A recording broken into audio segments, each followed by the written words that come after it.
Salut à tous, aujourd'hui nous allons voir comment utiliser la fonction assistance de paysage.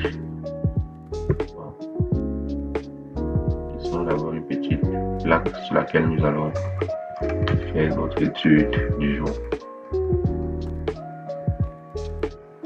Une épisode de 30 minutes.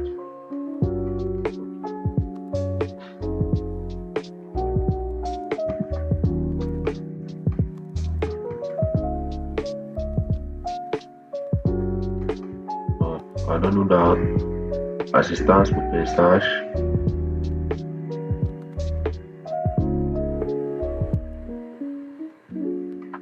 Ici, nous avons plusieurs types de paysages. Selon ce que vous voulez faire, moi je choisis celui-ci.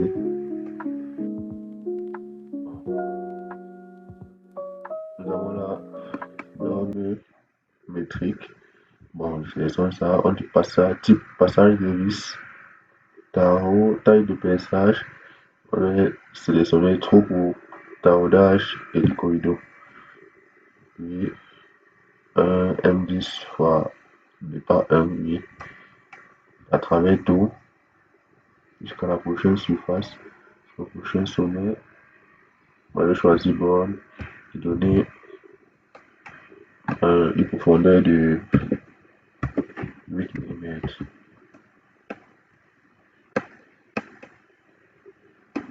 Là, mes configurations sont bonnes. Je peux chercher à positionner à présent mes messages. Bon. Je vais positionner une seule et nous allons utiliser la fonction répartition que nous avons vu dans la vidéo précédente pour les augmenter. Bon. Si vous voulez contraindre ces deux trous sur une même horizontale, vous pressez la touche contrôle, vous sélectionnez les deux axes et vous allez voir là le long du grid, vous sélectionnez et nous pouvons également préciser la distance entre les deux. Bon, 190. Bon. Là, il peut valider. Nous avons là deux trous de diamètre 10 mm et de profondeur 8 mm. Vous voyez là le fond de paysage à l'intérieur. À présent, nous allons utiliser l'assistance de paysage, mais cette fois-ci pour le filetage. Comme on s'est dit dans la précédente vidéo, avant tout filetage, il faut faire filetage ou taraudage, il faut faire un chanfrein.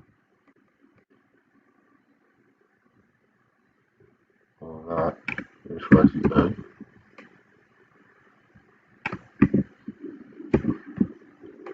Pareil pour l'autre slide.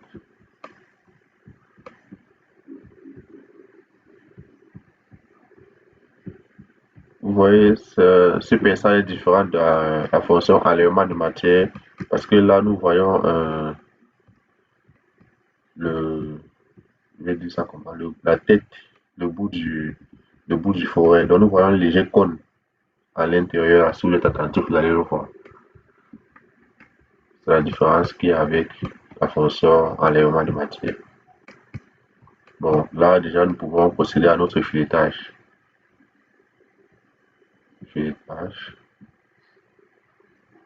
Sélectionnons l'arrêt de notre cylindre. Puis révolution, puis nombre de tours. Ça a pris automatiquement la taille M10 avec un pas de 1,5. C'est déjà bon. Mais là, vu qu'il s'agit d'un taraudage, extruder le filetage. Bon, nous allons faire un filetage à droite. Bon, le filetage à droite, c'est un filetage qui se visse dans le sens des aiguilles de la montre, c'est visse le sens contraire. Le filetage à gauche, c'est l'inverse. Donc, c'est-à-dire, nous Nous dévissons le sens des aiguilles d'une montre et nous vissons dans le sens inverse. Euh, Ça, c'était pour la petite notion sur les filettages à gauche et à droite. À présent, nous spécifions le départ, ajuster le départ et l'extrémité. Oui. Nous faisons la même chose de l'autre côté.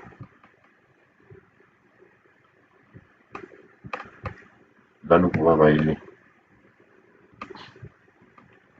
Nous avons à présent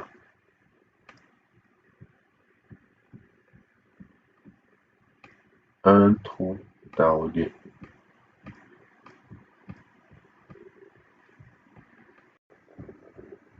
Nous voyons présentement que notre filetage est apparu que sur un seul trou. Or, nous en avons deux. À présent, euh, nous allons utiliser la fonction symétrie pour faire apparaître le filetage sur notre deuxième cercle. Choisissons notre plan de symétrie, plan de droite, et sélectionnons la fonction à symétriser. Et c'est bon, ok. Posant les deux cercles sont filetés. Bon, si vous avez aimé ces petits tutoriels, n'hésitez pas à vous abonner et à partager. Cela m'encourage. À très bientôt. Ciao.